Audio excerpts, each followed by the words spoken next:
जब तक वर्तमान अवस्था और लोक व देश से अतृप्ति और अशांति नहीं होगी, तब तक परे की अवस्था प्राप्त करने की न तो चाह होगी और न उसके लिए कोई कार्रवाई करेगा।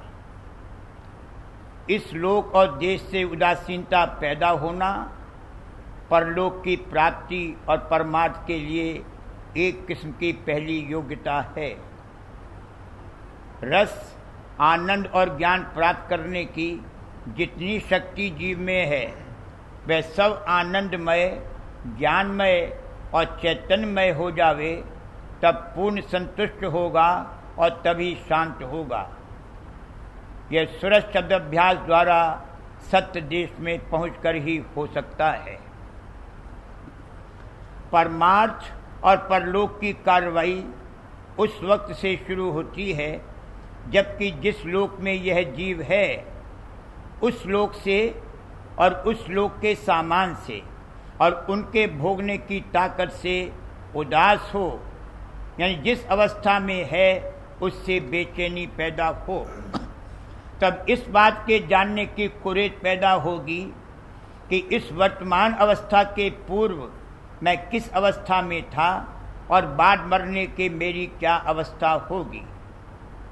पशु और मनुष्य में यही फर्क है।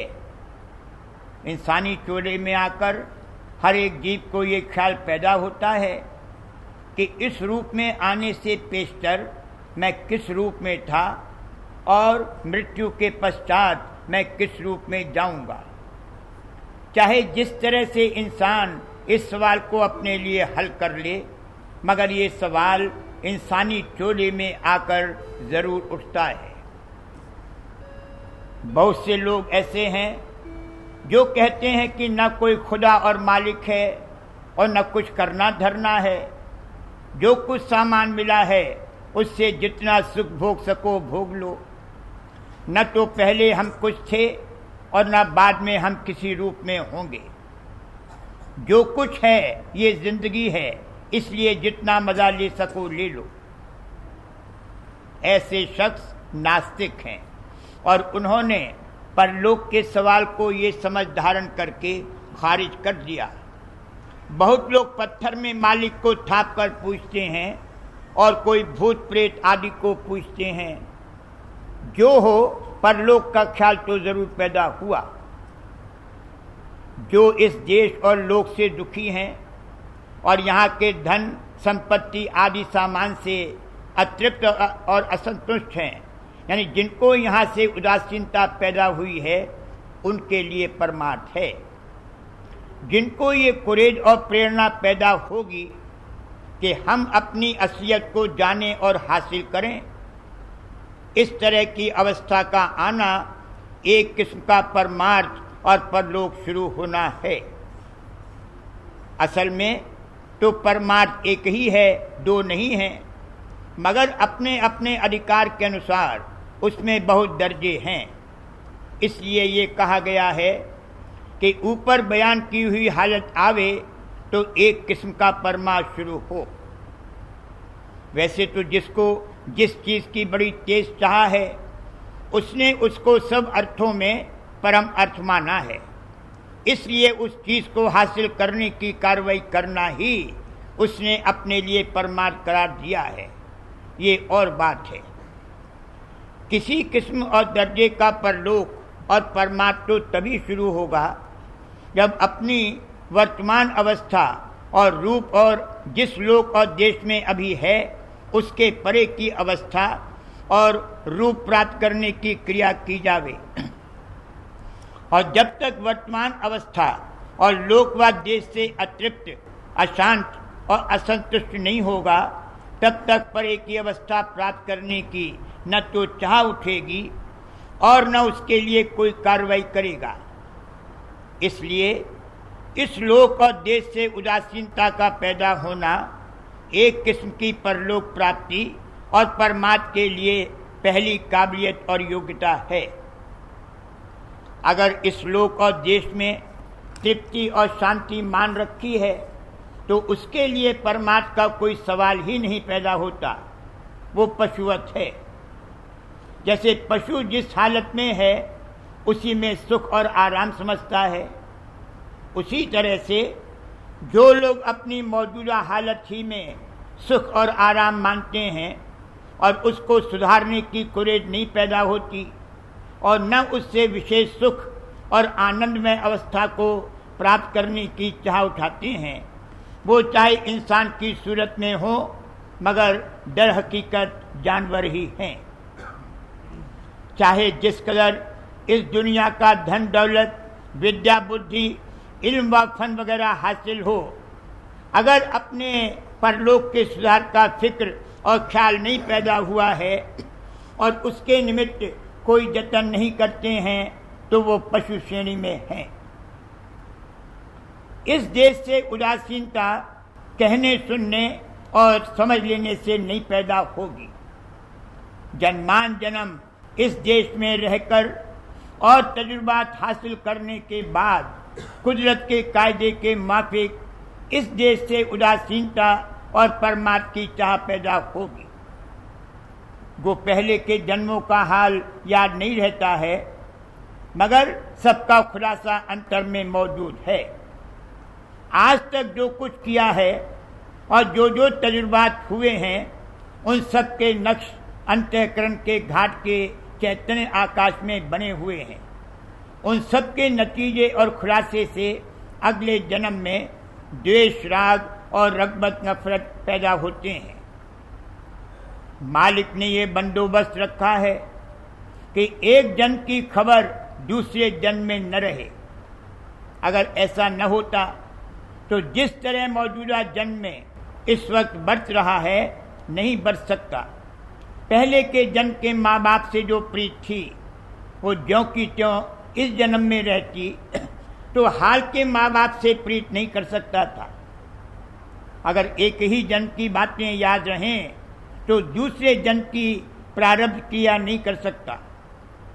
मौजूदा जन की ही सब बातें याद नहीं रहती। जैसे जैसे वक्त गुजरता जाता है पिछली बातें भूलता जाता है और इसमें मतलब है अनंत काल तक सूरत के इस देश में रहने के बाद जब ये तजुर्बा हो कि चाहे जिस कदर इस देश का सामान प्राप्त किया जाए कभी यहाँ सच्ची और पूर्ण तृप्ति और शांति नहीं हो सकती, तब इसको खोज और तलाश होगी कि आया कोई ऐसा भी लोक और देश है जहाँ पहुंचकर हमेशा का सुख प्राप्त हो सकता है और वहाँ पहुँचने की क्या विधि है। शांति और संतुष्टता को भी अच्छी तरह से समझ लेना चाहिए। जिसको जिस चीज़ की ज़रूरत और चाह है उसको वह चीज़ मिल जाए तो कहता है कि संतुष्ट और शांत हो गया, मगर वो सिर्फ ज़रा सी देर के लिए है। प्यासे को पानी मिल गया तो उस वक्त प्यास शांत हो गई, मगर थोड़ी ही देर बाद फिर अशांति पैदा हो जाती है। इसी तरह से सब चाहों का हाल है। इस देश में न पूर्ण अंग में संतुष्टता होती है और न शांति आती है। शांति तो तब आवे जबकि ये संतुष्ट हो। शांति शांति चिल्लाने से शांत नहीं होगा। रस और आनंद प्राप्त करने की जितनी शक्ति इसमें है वह कुल आनंदमय, ज्ञानमय और चैतन्यमय हो जावे, यानी उसका कोई हिस्सा दबा हुआ, छिपा हुआ और गुप्त न रहे, सर्वांग करके वह खुल जावे, तब ये पूर्ण संतुष्ट होगा और तभी पूर्ण शांत होगा। अगर ज्ञान और आनंद लेने की शक्ति का कोई अंग या हिस्सा छिपा हुआ रह गया और खुला नहीं तो उसी कदर असंतुष्टता रहेगी और अशांति बनी रहेगी। इस सिलसिले में कह दिया जाता है कि इंसान में सिर्फ एक किनका मात्र चैतन्यता काम कर रही है, बाकी कुल चैतन्यता दबी हुई और मुंडी हुई पड़ी है। इंसान में जो सूरत है वह कुल मालिक की, जो कि सर्वशक्तिमान, सर्वसमर्थ और सर्वज्ञानी है, अंश है, यानी उसकी जात और जौहर है।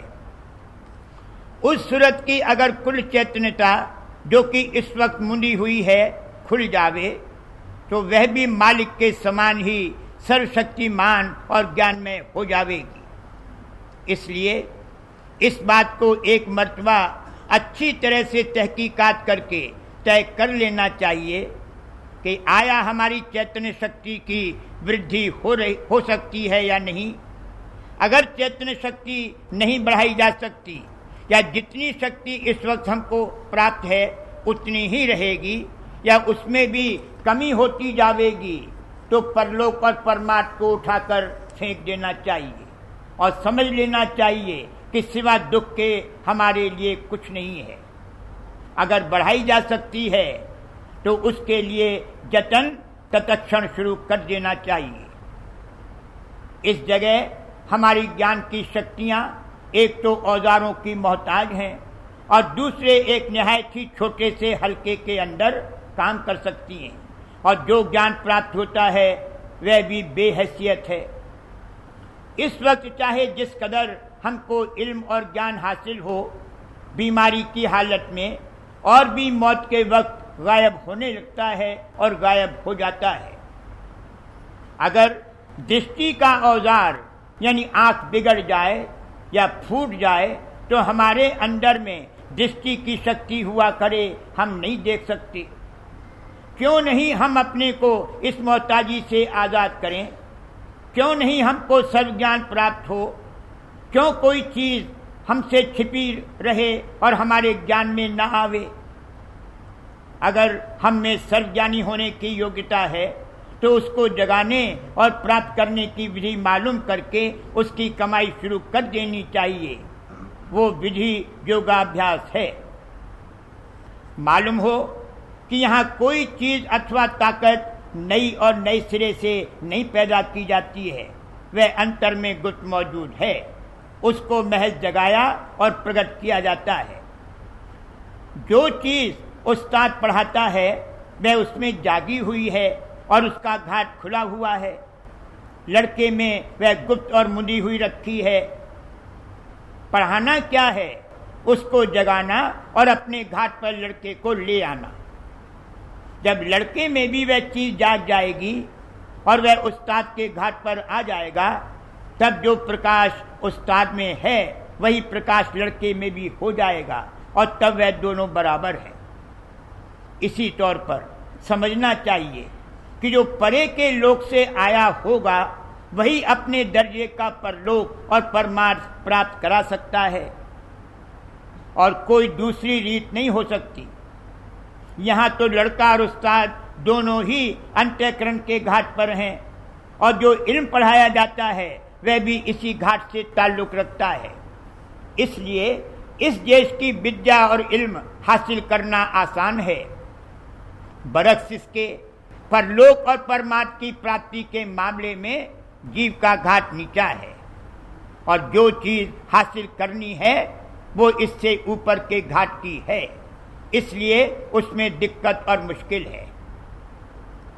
परमार्थ की काबिलियत जगाने के लिए मदद की भी जरूरत है, जो केवल वही दे सकता है जो ऊपर से आया है।